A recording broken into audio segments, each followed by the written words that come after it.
मेरे कारण ही तो सारा उत्पात हुआ है, मैं किस मुंह से कहूंगा कि भैया वापस चलिए। अब गोस्वामी जी कहते हैं भरत जी रात भर सोचते रहे, एकौ जुगुति न मन ठहराने, कोई उपाय उनको नहीं सूझ रहा है। सवेरा भया, जिस तरह आप लोग बैठे हैं ना, आप सभी लोग, उसी तरह पूरी अयोध्या की प्रजा बैठी, सामने गुरुदेव भगवान बैठे। इस बैठकी में राम जी, लक्ष्मण जी और सीता जी नहीं है, ये लोग नहीं है।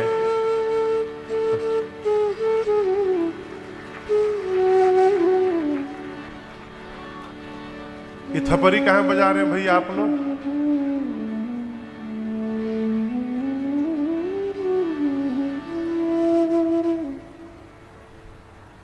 हो गया बाबू, देख लिए बेटा, बैठ जाओ। हाँ, हाँ।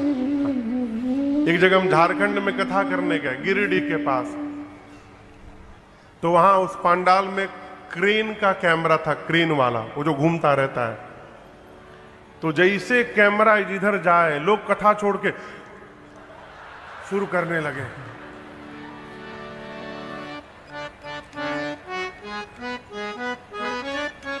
कथा श्रवण कर रही है। फोटो देखना होगा ना तो बाद में मोबाइल में देख लीजिएगा, कथा यूट्यूब में रहेगी, है? आराम से खोजिएगा, उसका स्क्रीनशॉट खींच के पोस्ट कर दीजिएगा। अभी कथा सुनिए, है? गुरुदेव भगवान ने भरत जी को अपने पास बुला करके बिठाया। सभा बैठी है, राम जी, लक्ष्मण जी, सीता जी सभा में नहीं, इस मीटिंग में।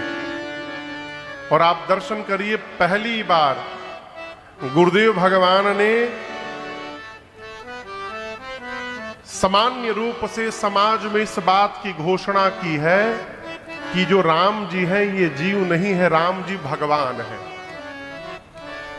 गुरुदेव ने पूरी अयोध्या से कहा कि आपको पता नहीं है राम कौन है। राम वन में रहे अथवा राम अयोध्या में रहे, अयोध्या के राजा राम है, राम ही राजा है। क्यों राम राजा है? गुरु जी कहते हैं, धर्म धुरी न भानुकुल भानु,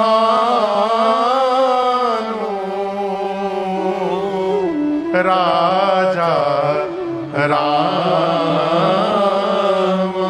स्वबस भगवान। गुरुदेव भगवान कहते हैं कि राम जी सूर्य वंश के सूर्य हैं, धर्म की धुरी को धारण करने वाले हैं।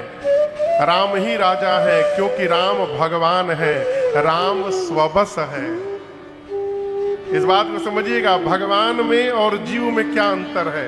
हम परबस हैं और भगवान स्वबस है। इसका क्या मतलब महाराज?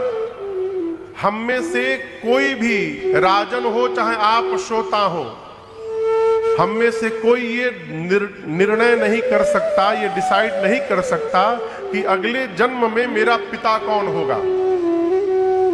आप डिसाइड कर सकते हैं क्या कि अगले जन्म में हमारे पिता कौन होंगे? क्योंकि हम परवश हैं। लेकिन भगवान इसका निर्णय कर सकते हैं कि अगले जन्म में हमारा पिता कौन होगा। ये भगवान जहां चाहे वहां जा सकते हैं क्योंकि भगवान स्वबस है। गुरु जी ने कहा राम भगवान है। और मैं एक बात कहता हूं, ब्रह्मा विष्णु महेश सूर्य चंद्रमा अरुण वरुण पावक जितने दिक्पाल हैं सब राम जी की आज्ञा का पालन करते हैं। राम रजाई शीस सब ही के, सब राम जी की आज्ञा का पालन करते हैं। यदि हम लोग भी आज्ञा का पालन करेंगे तो हम लोगों का ही लाभ होगा। भरत जी एक बात कहे आपसे, भरत जी ने कहा आज्ञा करिए गुरुदेव। आपको एक सामान्य उदाहरण दे रहा हूं। किसी व्यक्ति को आप 10,000 उधार दे दीजिए, अगले ने कहा है कि 10 दिन में लौटाऊंगा। 8वें दिन वो आदमी फिर आया नियम से तो 2 दिन बाद वो आपको पैसा लौटाएगा। 8वें दिन फिर आया, आकर कहा भाई साहब 5,000 रुपया और दे देंगे आप हमको। अब आप टेंशन में, यदि ना बोल दिया तो कहीं 10,000 ना फंस जाए। यदि मैं कह दिया नहीं नहीं दूंगा तो कहीं 10,000 ना फंस जाए, तो आप 5,000 और दे दिए। पहले तो 10,000 फंस रहा था, अब 15,000 फंस गया। तो बुद्धिमान उसी को कहते हैं कि देखे सर्वस्व जा रहा है तो आधे में संतोष कर ले। यदि पूरा बचाने जाएगा तो जो आधा बच रहा है वो भी चला जाएगा, कुछ बचने वाला नहीं है। गुरुदेव ने कहा भरत जी, यदि आप और शत्रुघ्न दोनों भैया वन में रहने को तैयार हो जाए 14 साल, तो मैं राम लक्ष्मण सीता जी को लेकर वापस अयोध्या चला जाऊंगा। भरत जी सुने, गुरुदेव क्या ऐसा संभव है? गुरु जी बोले बिल्कुल संभव है, मैं लेके चला जाऊंगा। भरत भैया नाचने लगे और कहे गुरुजी मैं एक बात बोलूं, यदि मेरे रहने से वन में भैया वापस चले जाएंगे तो मैं 14 वर्ष के लिए वन में नहीं रहूंगा गुरुदेव, मैं जीवन भर वन में रहने को तैयार हूं, मैं अयोध्या लौटूंगा ही नहीं। भरत जी कहते हैं सरकार, कानन कराऊं जन्म भर बासु, एहि ते अधिक मोर सुपासु। भरत जी बोले हम और दोनों भाई हम जीवन भर वन में रह जाएंगे गुरुजी, अयोध्या की ओर देखेंगे भी नहीं कभी। यदि मेरे वन में जाने से भैया वापस चले जाएंगे तो मैं यहीं से और भीतर वन में चला जाता हूं, आप मेरे भैया को लेके चले जाइए वापस। आपसे कहूं, गुरुदेव भगवान वशिष्ठ जी की मति हिल गई। गुरुजी सपने में भी नहीं सोच सकते थे कि कोई भाई अपने भाई के लिए जीवन भर वन में रहने को तैयार हो जाएगा। है क्या कहे अब भरत जी से? कुछ समझ में नहीं आए तो राम जी के पास गुरुजी सबको लेकर गए। सभा बैठी, राम जी ने कहा गुरुदेव देखिए आप हमारे बड़े हैं, आप जिसको जो आज्ञा देंगे ना गुरुजी वो आपकी आज्ञा का पालन करेंगे। गुरुदेव भगवान ने कहा राम, आपके भाई भरत के प्रेम ने मेरे विचार करने की शक्ति को समाप्त कर दिया है, मैं विचार नहीं कर पा रहा हूं। मैं तो कह रहा हूं राम जी, भरत जी जो कह रहे हैं वही कर लिया जाए, उसी में सबका भला हो जाएगा। सरकार ये बात सुनते ना राम जी नाचने लगे। राम जी भरत भैया को गले लगाकर बोले भाई आज आपने अपने भैया को भी पीछे छोड़ दिया। भरत जी पूछे वो कैसे भैया? राम जी बोले जिस शिष्य की प्रशंसा उसका सद्गुरु करने लगे उससे बड़भागी संसार में दूसरा कोई जीव नहीं होता है? आपकी प्रशंसा गुरुदेव भगवान कर रहे हैं। राम जी ने भी कहा ठीक है गुरुजी, मैं भी वही करूंगा जो भरत जी कहेंगे। और आप दर्शन करिए, गुरु जी ने कहा भरत भैया से कि भरत जी ऐसा अवसर अब जीवन में दोबारा नहीं मिलने वाला है। राम जी ने कह दिया है जो आप कहेंगे राम जी करेंगे, तो बेटा जो जो कहना है आज अपने भैया से कह दीजिए। भरत जी सभा में खड़े हुए हाथ जोड़कर और कहे गुरुदेव मैं एक बात कहना चाहता हूं, मैं जानू निजनाथ सुहाओ, अपराधी हूं पर ओह न भरत भैया बोले मैं अपने प्रभु के स्वभाव को ठीक से जानता हूं। हमारे महाराज श्री एक बात कहा करते मेरे गुरु जी कि बेटा जिसके साथ रहना है उसके स्वभाव को पहले जानना, क्योंकि एक बार जब स्वभाव का पता चल जाता है वरुण बाबू, तो फिर व्यवहार करने में कठिनाई आने वाली नहीं है। स्वभाव जानना बहुत आवश्यक है। भरत जी कहते हैं मैं अपने भैया का स्वभाव जानता हूं। क्या स्वभाव है राम जी का? ये अपराधी पर भी क्रोध नहीं करते हैं। मैं तो इनका भाई हूं। आपको एक बात बताऊं गुरुजी, आप सबको लग रहा होगा कि बचपन में मैं बहुत अच्छा खेलता था। आज मैं एक बात कहना चाहता हूं, जब हम लोग चारों भाई खेलते थे बचपन में, तो राम भैया कहा करते थे कि मेरी टीम में लक्ष्मण रहेंगे, अब भरत तुम विरोधी टीम में रहोगे, सामने के दल में तुम रहोगे। तो मैं कहता था भैया मैं सपने में भी आपके विरोध में नहीं खड़ा हो सकता हूं, आप मुझे विरोधी दल में क्यों रख रहे हैं? तो राम भैया धीरे से आके कहते थे भरत सामने के दल में रहोगे ना तो मैं अपने भरत को देखता रहूंगा, अब भरत अपने भैया राम को देखता रहेगा, हम दोनों एक दूसरे को देखते रहेंगे। लेकिन गुरुजी मैं तो भैया को बस देखता ही रहता था और देखते देखते मैं हारने लगता था। और मैं आज आप सबको बताना चाहता हूं, मैंने कोई खेल जीता नहीं था। इस पापी को जिताने के लिए मेरे भैया स्वयं हार जाया करते थे और हारा हुआ खेल भी मुझे जिता दिया करते थे। हारे हूं खेल जिता वही मोही। और स्वयं हार करके मुझे जिता करके पूरी अयोध्या में दौड़ दौड़ के कहते थे मेरा भरत मेरे से भी अच्छा खेलने लगा, मेरे भरत ने आज मुझे हरा दिया। गुरुदेव इतना प्रेम मेरे भैया मुझे करते हैं, और आप देखिए ना मेरे कारण ही मेरे प्रभु को वन में आना पड़ गया है। राम जी ने भरत जी को बहुत संभाला, कहा भाई आप पापी नहीं है, पुण्य सिलोक तात तर तोरे। राम जी कहते हैं भरत जी से कि संसार में जितने पुण्यशाली जीव हैं भरत, वो आपके पांव के नीचे हैं।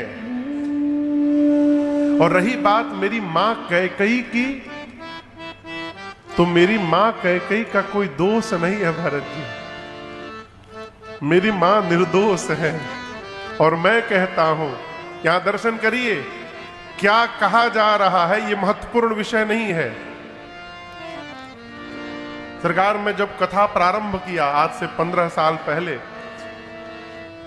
तो कथा सुनने के बाद लोग आकर के प्रशंसा करते थे, बहुत अच्छा लगता था सुनने में। तो मैं रात्रि में महाराज श्री से कहता था सरकार ऐसा ऐसा लोग कह रहे थे कथा के बारे में।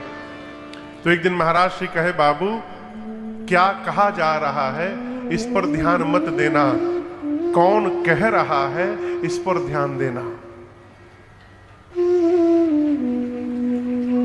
कहने वाला व्यक्ति जितना प्रामाणिक होगा उसके द्वारा कही हुई बात उतनी प्रामाणिक होगी।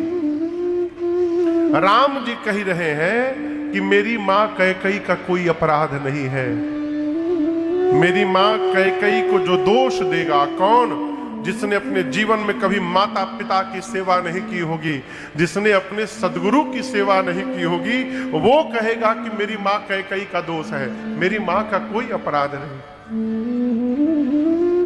अभी राम जी भरत जी बात कर ही रहे थे, तब तक जनक जी महाराज आ गए पूरे समाज के साथ। राम जी ने स्वागत करके स्थान दिया। 4 दिन बाद कौशल्या जी सुनैना जी मिली। सुनैना जी से कौशल्या जी ने केवल एक ही बात कही, अभी तो हम लोग भौतिक युग में जी रहे हैं, आज से 2000-3000 साल पहले यदि आपसे पूछा जाए कि प्रकाश के कितने साधन थे, तो आप क्या कहते? प्रकाश के 3 साधन थे। एक तो सूर्य, और दूसरा दीपक, और तीसरा मणि। मणि से भी ज्योति निकलती है। मां कौशल्या कहती है सुनैना जी से, बहन महाराज के जाने के साथ ही सूर्य वंश का सूर्य डूब गया। रघुवंश के मणि राम थे। राम अयोध्या छोड़ के वन में चले आए। अब मेरी अयोध्या को प्रकाश देने के लिए केवल एक दीपक बचा है केवल। सुनैना जी ने पूछा वो दीपक है कौन? कौशल्या मैया कहते मुझे भी नहीं पता था, मरते समय महाराज ने मुझसे बताया। कौशल्या, जाने हूं सदा भरत कुल दीपा। महाराज ने कहा था कि भरत को कुल का दीपक समझना। कौशल्या मैया कहती हैं मुझे भय है कहीं मेरे घर का दीपक बुझ न जाए। क्यों? यदि राम भरत को साथ में नहीं रखेंगे तो भरत प्राण का त्याग कर देंगे।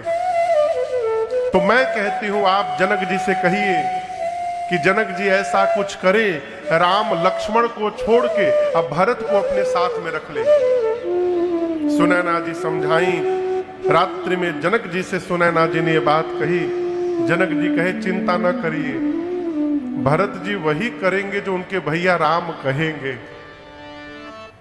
अगला दिन हुआ, कौन निर्णय लेगा अब क्या करना है? सब एक दूसरे पे टालने लगे। राम जी गुरु जी से कहे, गुरु जी जनक जी से, जनक जी भरत जी से, भरत जी फिर जनक जी से। अंत में राम जी ने सौगंध ले ली, गुरुदेव आपके चरणों की सौगंध लेता हूं, आप और जनक जी जो आज्ञा देंगे हम उसी का पालन करेंगे। अब कोई नहीं बोल रहा। तब अंत में भरत भैया खड़े हुए और प्रणाम करके बोले राम भैया से, भैया मैं बताऊं मैं क्या चाहता हूं? राम जी बोले कहिए। भरत जी कहते हैं जहां नाथ रख दोगे, आप जब तक नहीं कहिएगा वहीं मैं रहूंगा। जहां ले चलोगे वहीं मैं चलूंगा। जी कहते हैं अज्ञान सम न सुसाहिब सेवा, अज्ञान सम। एक बात इसको बड़े ध्यान से समझिएगा। भरत जी कहते हैं अज्ञा समन सुसाहिब सेवा, अर्थात श्रेष्ठ की आज्ञा का पालन करना, इससे बढ़कर श्रेष्ठ की दूसरी कोई सेवा नहीं होती है। खूब कपारे में तेल लगावे, कपार दबावे, पांव दबावे, अब बात एक भी न माने है? ये सेवा नहीं है। भरत जी कहते हैं श्रेष्ठ की आज्ञा का पालन करना सर्वश्रेष्ठ सेवा है। मुझे वही प्रसादी चाहिए भैया, आप अपने मुख से जो कह देंगे मैं उसका पालन करूंगा। राम जी ने भरत जी को अपने बगल में बिठाया और कहा भाई आप तो सब जानते हैं, आप रघुकुल की रीत जानते हैं। आप लोग रघुकुल की रीत जानते हैं? रघुकुल रीति सदा चलिया, प्राण जाहू बरु बचन न जाहि। राम जी बोले आप रघुवंश की परंपरा जानते हैं। भरत आप अपने धर्म का पालन करिए और मुझसे मेरे धर्म का पालन करा दीजिए। भरत भैया कहे भैया धर्म तो मैं छोड़कर आ गया तीर्थराज प्रयाग में, मेरे लिए एक ही धर्म है, आपकी आज्ञा का पालन करना। आप जो आज्ञा देंगे नाथ। राम जी समझ गए कि मुझे ही कहना पड़ेगा। प्रभु ने कह दिया, भरत जी चलिए हम और आप आज बंटवारा करेंगे। क्या करेंगे? जोर से कहिए, बंटवारा करेंगे। भरत भैया बोले, प्रभु आप मेरे से बंटवारा करेंगे? संपत्ति को आप भी छोड़कर चले आए, मैं भी छोड़कर चला आया। राम जी बोले, बंटवारा करेंगे, लेकिन आज अपने घर की संपत्ति का नहीं, हम अपने घर की विपत्ति का बंटवारा करेंगे। हम लोग विपत्ति बांट लेंगे। ये कथा कहती है कि भाई से यदि बंटवारा करना है तो विपत्ति में करिए, संपत्ति न बांटिए। माई बाप, संपत्ति बांटने के लिए बहुत लोग मिल जाएंगे, विपत्ति बांटने के लिए कोई नहीं मिलेगा आपके, है? हम क्या करते हैं, संपत्ति के लिए भाई से बांट लेते हैं।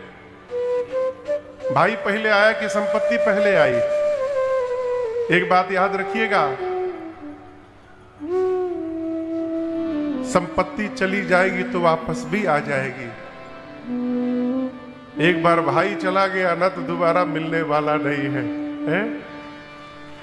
अभी हमारे एक कथा के बड़े प्रेमी है, अहमदाबाद से आए थे।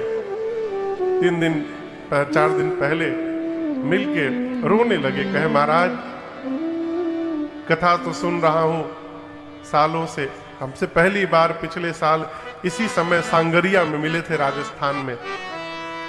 बोले महाराज बच्चे का यज्ञोपवीत करना था, मुझे फोन किए कि एक दिन की कथा हो जाए। हमने भैया समय तो है नहीं, आप यज्ञोपवीत करिए, कभी आएंगे अहमदाबाद तो कार्यक्रम करेंगे एक दिन का। बोले महाराज रात को सोया था मैं, मन में भाव आया, इतनी राम कथा सुनता हूं।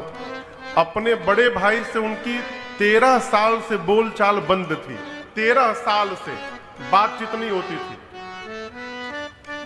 बोले महाराज सोया था, रात को मन में भाव आया, इतनी कथा सुनता हूं और अपने भाई को छोड़कर यज्ञोपवीत करूंगा, क्या मुंह दिखाऊंगा समाज में। डर भी लग रहा था भैया के पास जाऊं, भैया कुछ बोले न बोले। महाराज बेचैनी हुई, सुबह टिकट किया अहमदाबाद से, पत्नी को लेकर भागे भागे गया। जैसे प्लेटफॉर्म पे पहुंचा ट्रेन चल दी। आप विश्वास नहीं करेंगे महाराज, पहली बार मैंने देखा, मैं रोने लगा। ट्रेन चली गई, अब क्या होगा। हाथ दिखाया ड्राइवर को रुकने के लिए तो ट्रेन के ड्राइवर ने ट्रेन रोक दी। और वो कोई शताब्दी जैसी ट्रेन थी जो इंजन से कनेक्टेड रहती है पूरी। बोले हम लोग को ड्राइवर ने अपने इंजन में चढ़ाया। मैं रो रहा था जोर जोर से, मुझे पानी पिलाए, 5 मिनट बिठाए और फिर भीतर भीतर मुझे अपने कोच में भेजे। मैं भैया के पास गया 14 साल बाद, पत्रिका लेकर के कहा कि ये न समझिएगा कि काम हुआ है इसलिए बुला रहा हूं, आप मेरे बड़े भाई हैं, आपके बिना मेरा उत्सव पूरा नहीं हो पाएगा। मैं पत्र दे के महाराज चला आया। मुझे लग रहा था आएंगे कि नहीं आएंगे भैया, लेकिन उत्सव के दिन गांव में सवेरे सवेरे फोन किए कि बाबू स्टेशन इतने बजे पहुंच रहा हूं, गाड़ी लेके आ जाना। मैं बड़ी विनम्रता से कह रहा हूं आपसे, संपत्ति के लिए भाई को न बांटिए। संपत्ति चली जाएगी तो मिल जाएगी, भाई चला जाएगा तो दोबारा कभी नहीं मिल पाएगा, है? इसलिए भाई से बांटना है तो उसकी विपत्ति बांटिए। राम जी कहते हैं, आपको बताऊं, राम जी जब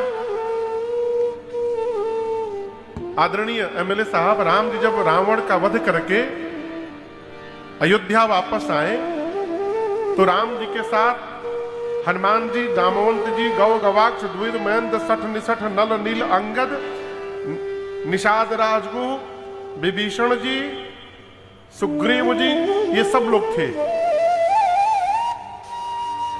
जिस समय राम जी अयोध्या में पुष्पक विमान से उतरे हैं, राम जी ने उतरकर गुरु जी को दंडवत किया, गुरु जी ने आशीर्वाद दिया। फिर राम जी ने ब्राह्मणों को प्रणाम किया, सबने आशीर्वाद दिया। उसके बाद जैसे राम जी आए, भरत भैया दौड़कर राम जी के चरणों में लौट गए। प्रभु ने बरबस उठाकर भरत जी को हृदय से लगाया है, खूब रोए दोनों भैया। इस दृश्य को देखकर जितने लोग थे वहां पर सब आनंद में झूम रहे थे, छोड़ दो लोगों को। दो लोग उदास खड़े थे, बाकी सब झूम रहे थे। वो दो जानते कौन थे? एक विभीषण जी महाराज और एक सुग्रीव जी महाराज। क्यों उदास हो गए? मन में सोचने लगे, बताओ, एक ये दोनों भाई हैं जो संपत्ति का त्याग करके भाई को गले लगा लिए थे, एक हम भाई हैं जो अपने अपने भाई को मरवा करके उनके सिंहासन पर बैठ के राजा बने हैं। हम भाई हैं कि ये भाई हैं? राम जी ने कहा 14 वर्ष मैं वन में रहूंगा, 14 वर्ष भरत आप अयोध्या रहेंगे। भरत जी ने कहा भैया हम अभिषेक की पूरी सामग्री लाए हैं, यहीं अभिषेक हो जाए। राम जी बोले नहीं, लौटने के बाद चित्रकूट के पास, जब चित्रकूट से आप बांदा जाएंगे, बांदा से भी कोई आया है ना, सामने व्यापारी लोग बांदा के, हम लोग इसके बाद बांदा ही पहुंच रहे कथा गाने के लिए। 17 मार्च से बांदा में राम कथा है। जब आप चित्रकूट से बांदा जाएंगे तो रास्ते में एक कुआं पड़ता है, उसका नाम है भरतकूप। उसी कुएं में ले जाकर अत्रि मुनि ने राज्याभिषेक की पूरी सामग्री रखवा दी कुएं में और कहा भरत जी, इस कुएं के जल को जो एक बार अपने ऊपर छिड़क लेगा उसे समस्त तीर्थों में स्नान करने का फल प्राप्त हो जाएगा। ये इस कूप की महिमा होगी आज से। 5 दिन भरत जी चित्रकूट का दर्शन किए। 6वें दिन भरत भैया ने विदा मांगा है राम जी से। राम जी ने गले लगाकर खूब समझाया। भरत जी कुछ चिन्ह चाहते हैं, तो यहां भरत जी को देने के लिए राम जी ने अपने आप को ही पादुका के रूप में परिवर्तित कर दिया। यहां राम जी का एक नया अवतार हुआ है, पादुका अवतार। और जैसे प्रभु ने पादुकाओं को दिया भरत भैया को, बाबा कहते हैं प्रभु कर कृपा पावर देने, प्रभु कर कृपा पावर देने, सादर भरत शीस धर लेने, सादर भरत शीस धर लेने, चरण पीठ करुणा निधान के, चरण पीठ करुणा निधान के, जनु जुग जामिक प्रजा प्राण के, जनु जुग जामिक प्रजा प्राण के, जनु जुग जामिक प्रजा प्राण के। जैसे भरत भैया को राम जी ने पादुकाओं को दिया, भरत भैया ने पादुकाओं को सिर पर धारण कर लिया। उनको ऐसा लगा कि मानो पादुकाओं के साथ स्वयं श्री सीता राम जी ही उनके साथ अयोध्या में जा रहे हैं। भरत जी इस भाव में आ गए। विदा के समय दोनों भाई गले लगकर बहुत रोए हैं। दोनों समाज के लोगों को यथा योग्य आशीर्वाद प्रणाम दे करके भगवान ने विदा किया है। 9 दिन समय लगा भरत जी को चित्रकूट से अयोध्या लौटने में। कितना दिन? 9 दिन। 9 दिन। जनक जी महाराज भी अयोध्या गए पूरे समाज के साथ। 5 दिन अयोध्या की व्यवस्था सुदृढ़ करवा कर राज सत्ता की। फिर जनक जी अपने समाज के साथ वापस मिथिला चले गए। भरत भैया ने भगवान के पादुकाओं को राज सिंहासन पर रखा है। क्यों? राम जी ही राजा हैं। और आपसे कहूं, नित पूजत प्रभु पावरे, प्रीति न हृदय समात। मांगे मांगे आय सुकरत राज काज बहुमान। भरत जी नित्य राम जी की पादुकाओं की पूजा करते हैं राज सिंहासन पर रखकर, और कोई भी निर्णय करना होता है ना तो पादुकाओं से अनुमति मांगते हैं और मांग मांग करके आज्ञा फिर व्यवहार करते हैं, है? भरत भैया ने गुरु जी से कहा, गुरुदेव मेरे भैया वन में हैं, मैं महल में रहूंगा उचित नहीं लग रहा है। आज्ञा लेके भरत जी नंदी ग्राम चले गए, कुटिया बना के रहने लगे। रात को सोते समय भरत जी सोचे, मेरे भैया तो धरती पर सोए होंगे, मैं सेवक हूं, सेवक को स्वामी से नीचे सोना चाहिए।